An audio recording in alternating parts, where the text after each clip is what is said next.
stimulante ose si e përkrahte Muhamedi a.s. Pejgamberi i dashtën bamirësinë te populli i tij, te njerëzit e tij të asaj kohe.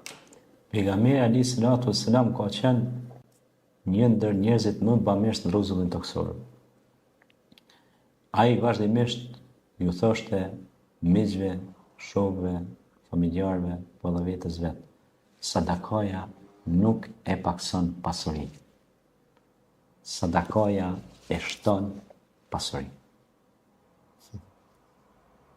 Pastaj thot, mbrohuni me sadaka qoftë me një hur. Pastaj thot se sadakaja sa do që t'jetë e vogël apo në formë apo si duket, nëse ajo ka sinqeritetin edhe bindjen e plot që ti e ke dhënë me arruh, me shpirt, thot sa më me zemër që i ke dhënë, sa më shpirt që i ke dhënë, aq më e madhe rritet edhe të kthehet në mirësi. Sigurisht siç thotë Zoti në Kur'an, hal jazaa'ul ihsani ila al-ihsan. Mirësia, bamirësia në bamirësi kthehet. Për shembull, pe marrim një shembull konkret që na ka ndodhur secilit prej nesh. Nështë atë ke bo një bamirësi një shok ose një miku, një dashëmiri, i ke ndihmu. E ke bo këtu, po ti ke harru. Po Zoti nuk harron.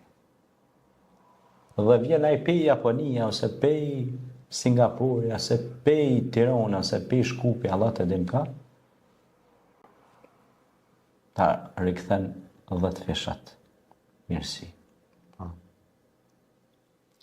Kjo është pasha Allahun sënë që na ka ndodhur gjithëve. Sigurisht.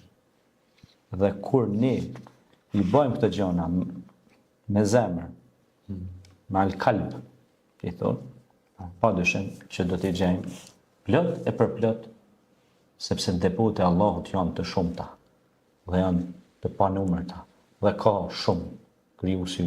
Inna Allaha huwa ar-razzaqu dhu quwwatil matin. Allah thotë, unë ju fërrizoj juve pa mas, jam i plot fuqishmi.